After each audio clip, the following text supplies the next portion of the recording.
Hi everybody, Dacob here. Welcome back to the Fashion Bunker. I know, right? Moschino, early 90s. One of the first episodes, if not the first episode of Ab Fab or Absolutely Fabulous Edina Monsoon from the PR agency of, what's her PR agency called? I guess it's just called Monsoon. She's wearing this Moschino Cheap and Chic jacket. This concoction on the top of my head, well, you know, what is it? New Era, Jeremy Scott for New Era, the cap. This is during the days of Franco Moschino, when Franco was still alive. It's a foulard, a silk foulard that he designed, and I just like twirled it around to create this crazy concoction.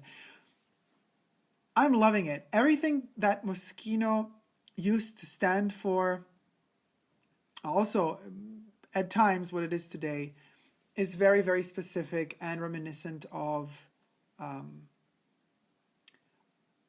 and this is what Franco used to do, you know, a pop way of criticizing our society and culture, which is very hard to do in the right way. But he managed to do it in the right way, each and every time. Not just tongue-in-cheek, but we're talking sometimes blatantly subversive in a way. I mentioned this in other videos of mine, but I never stress enough to repeat it.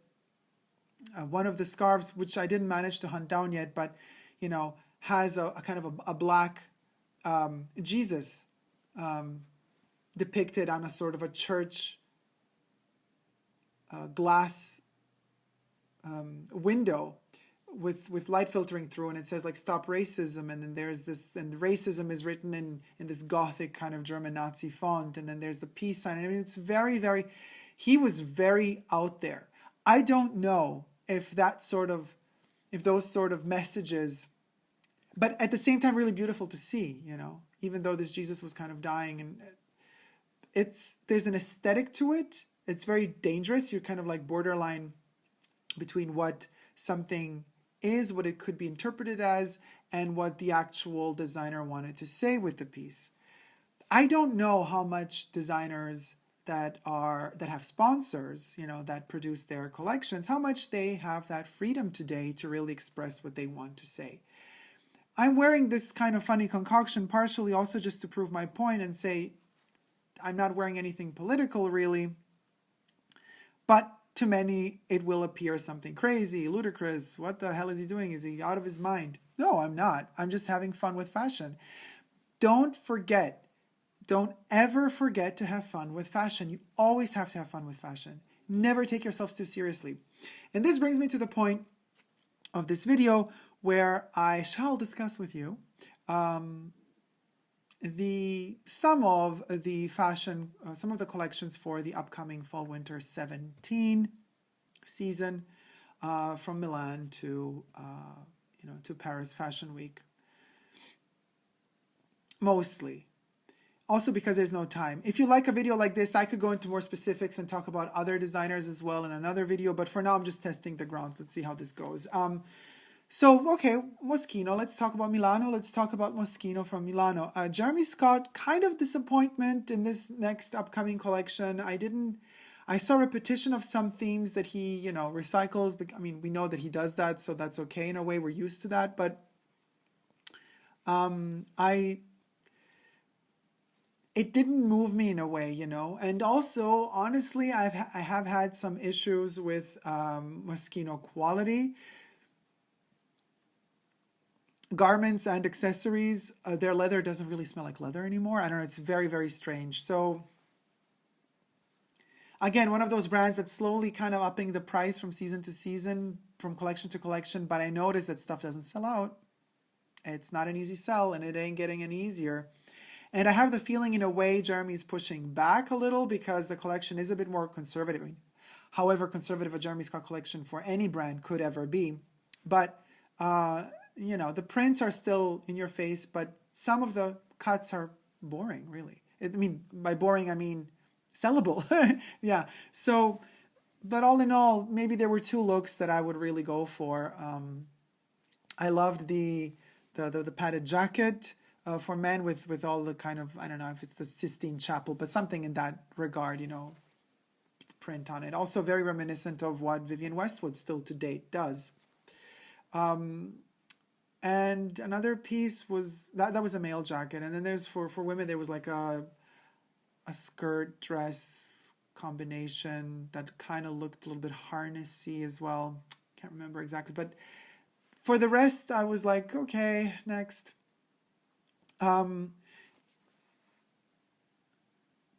There's been a lot of talk about, you know, Balenciaga and Vuitton for Balenciaga and the Bernie Sanders tribute. And listen, I'm telling you straightforward as it is. Dressed as crazy as I am, don't get fooled by appearance. You know,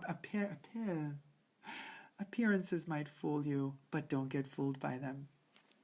Why? Because everything I do is for a reason. You know, as scary as it sounds, it's calculated.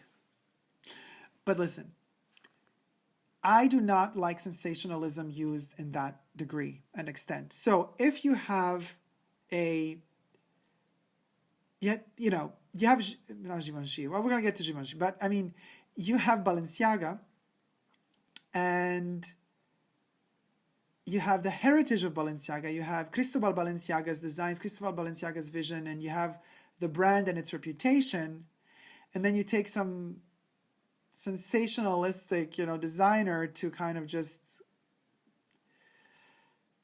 pep it up. I don't know to do what really, but like I've been asked on Twitter, Dacob, what do you think about, you know, the Bernie Sanders thing with Balenciaga? And I was like, I have the most utter love and respect for Senator Bernie Sanders. I'm lacking both of those for Vuitton, really. And it's just a overly hyped thing at the moment. And seeing these kind of Democratic Party attire implemented within the Balenciaga collection. First of all, girl, you're a little bit too late. If you wanted to help and support Bernie Sanders, you should have done it when he was still, you know, running. To do it now is like embracing this, oh, he lost, so this kind of like, I'm a loser too, so, you know, I'm going to get out of bed without, you know, fixing my hair, and I'm just going to put on this 5,000 euro coat that kind of, or scarf or shawl, whatever, garment that reminds me of the Bernie Sanders campaign. And, you know, it's all in this, in retrospect, it's all about this flamboyant kind of decadence of the bourgeoisie, which is disgusting to me. It's awful. It's really lame and cheap. It has nothing to do with sensationalism, really, for the trained eye. And you need to be just a little intelligent. You don't need to be God in the earth or whatever to get it. To get that it's a really lame, not well executed, not well thought through joke. It's just like wanting to get into your face really quickly and easily and slap you and make you talk. We're talking, but for all the wrong reasons. And this is something I also mentioned in my Jeffree Star Destroying the Chanel Bag video. You know, yes, you can make people, I'll never stress enough to repeat this, you can make people talk. It's easy to make people talk. It's easy to be crazy. It's easy to do something that can make, you know, that goes viral. You just got to kind of lose all sense of inhibition. You got to kind of lose all fear of, you know, appearing, allowing people to make fun of you. You got to let go of all the ego. You got to let go, in a way, of your own self-respect. You know, Kim Kardashian, it's a sex video. You let go of that respect that you have for yourself, and then you garner views. Because we live in a cheap society. We love cheap thrills. We love it. The cheaper, the better, the more we're going to follow. Because, first of all, it makes our lives probably look better because we're thinking, oh my God, look at this trash. Oh, look at this trash. We're judging. The second we say that, we judge. Why do we judge? We judge because we think we're better. So it's a sickly psychological pattern and game that you could play in order to achieve certain statuses. And, you could see certain YouTubers growing very quickly, all shade, all tea, all shade, but no names will be mentioned. Because they, what are you going to do? You're going to follow them getting their lip injections, their Botox injections, or fillers. They're going to talk to you about their sexcapades. They're going to invent most of their sexcapades. They're going to pray for the YouTube gods above that somebody from the drama channel is going to pick up on it and kind of divulge, kind of ingurgitate, masticate, and then vomit out to the world your message even further. Wow, where have we come to? Unfortunately, fashion follows that pattern as well. Correct me if I'm wrong. Did Dolce & Gabbana let influencers walk the catwalk? Oof, bad choice. Also, don't give too much power to anybody. Things should stay as democratic as possible. It's never really possible if you're living in a capitalistic, society and economy where if you own something, you market it the way you deem correct. So you market something because you want to sell it better. So the aim is to sell. Sometimes in order to sell, you got to bend the truth. What did Kellyanne Conway call it? Alternate reality, alternate facts, alternative facts. Yeah, you could offer alternative facts because, your garments, BALMAIN, do I hear BALMAIN? Anybody? Producing most of their stuff, I have to say this legally, allegedly,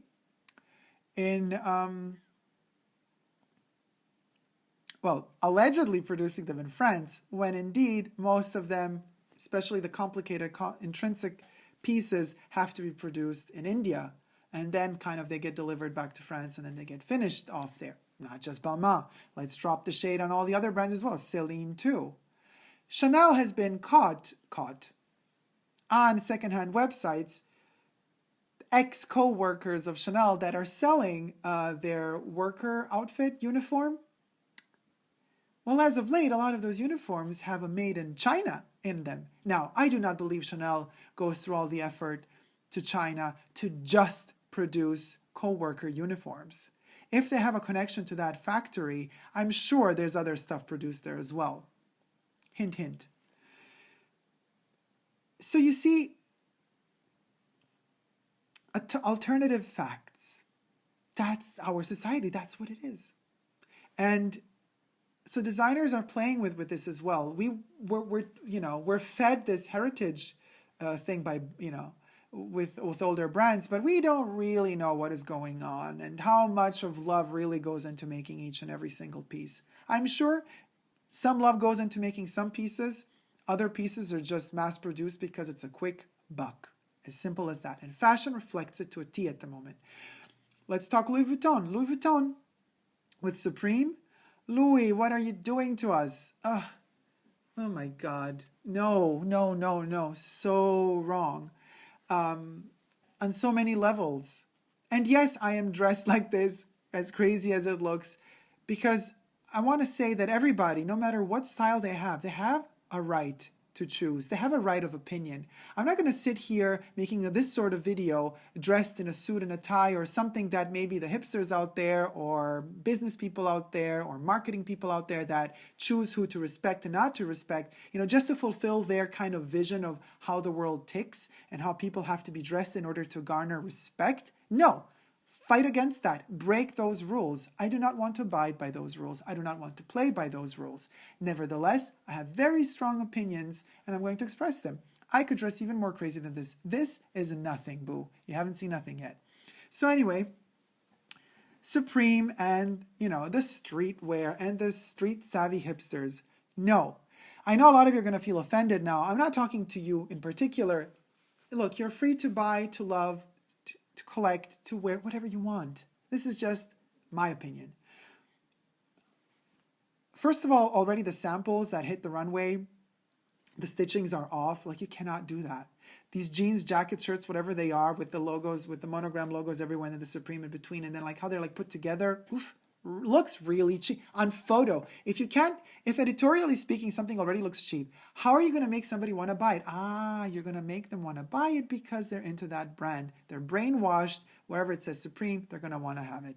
Even more so, Louis Vuitton. Now, Louis Vuitton does have an amazing tradition when it comes to, hip hop style. I'm in love with the monogram, the Louis Vuitton monogram, mostly because of the hip hop movement in the 80s, but also, and I have to say, I'm really sad that Marc Jacobs left Louis Vuitton. Now, people can criticize him or not. I'm not a big fan of Marc Jacobs for his own brand, but I love what he did for Louis Vuitton, and especially I love the type of collaborations he took in. Takashi Murakami, still one of my favorites. Sprouse, still loving. But Yayoi Kusama, also in love with it. Now what is happening now with Louis Vuitton, it's all a mess. The Supreme logo, first of all, the kids that collect their money to afford a Supreme t-shirt, a Supreme cap, accessories and merch, they're not going to have the 4 or 5, from 3 to 5,000 bucks or euro or pounds to just drop on a Supreme by Louis Vuitton jacket and bag. It's a slap in the face of youth culture, because it's youth culture exponentialized to a degree where only the rich and the really wealthy can afford it. But it's marketed, what am I losing here? Now I'm into karate, super, Karate Kid.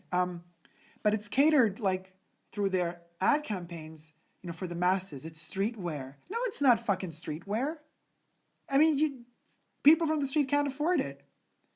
So it's an illusion. It's like a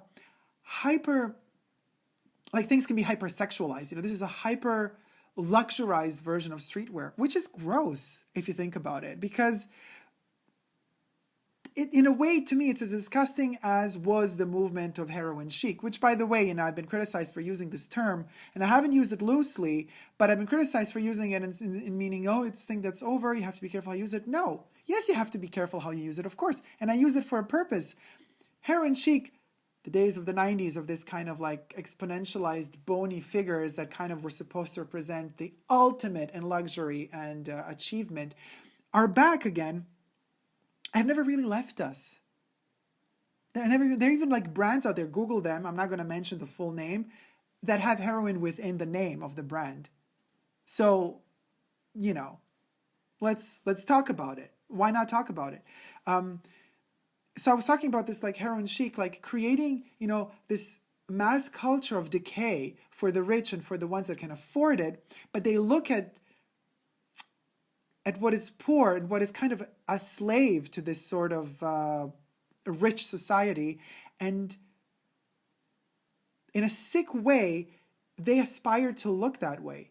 But it's impossible, because mostly youth is depicted wearing all of these garments, youth that cannot afford these garments. Some young people are rich and can afford it, but most of them can't.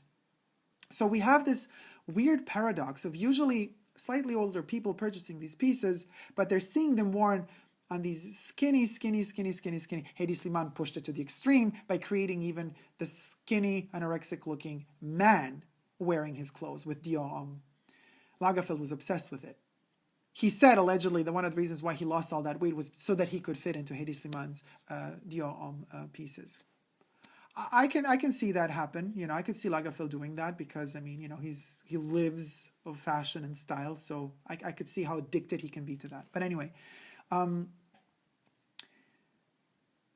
that, juxtaposition and paradox of who can actually afford a piece, but who a brand is marketing it to, that's sick. That there's such a detachment from what it really is, for who it really is, and who can really afford it, and who really buys it.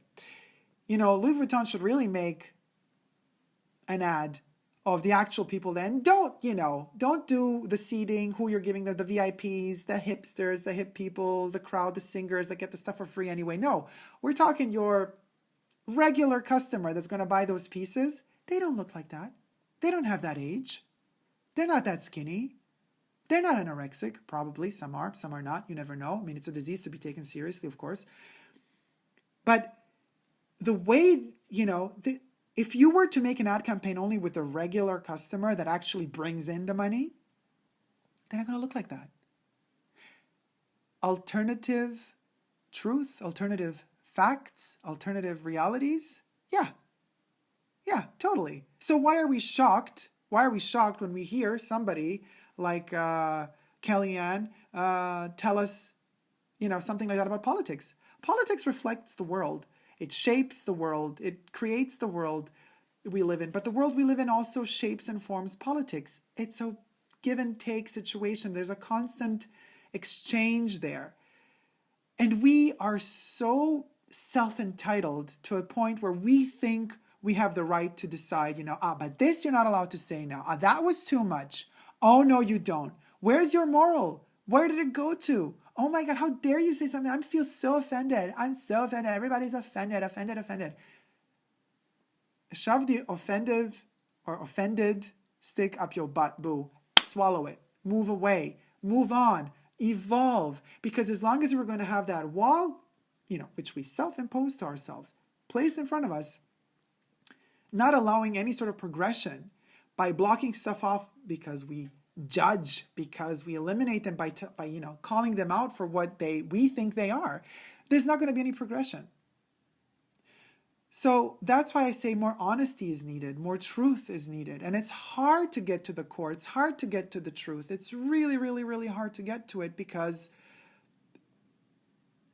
it's so hidden by the market, by marketing strategy, by business, by money, by that greed of wanting that money. Brands will go that extra mile of not telling you, withholding information because they're afraid that they could dent their image. Think about that next time you're purchasing something brand new, full price, extremely exceptionally expensive.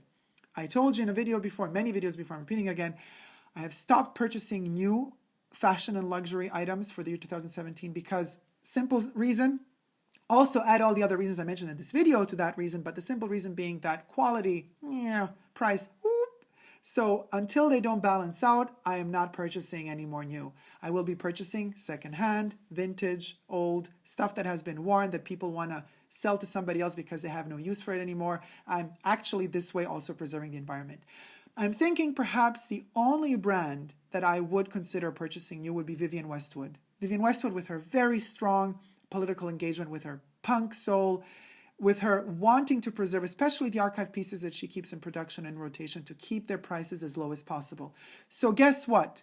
If I do make an exception this year, it will be Vivienne Westwood, and that's it. But only because she really nails it when it comes to being fair. And I think a lot of other designers should follow. She's the last one standing, living. She's a living legend, and there's like nobody else there. Nobody else is left. Everybody else is a sellout, more or less. And of course, the camera dies on me. So I was just about to finish the video anyway. As I said, Vivienne Westwood could be the only one that I make exceptions for because I find her to be fair as possible, and humane in this sort of sick world we live in. Thank you guys so much for watching again. Please subscribe to my channel here on YouTube. I'm also on Instagram, Facebook, and Twitter. Share this video if you liked it, and no matter how much poison gets thrown at us and how much marketing and political strategies try to kind of manipulate us, stick to your guns, people. Always with a smile.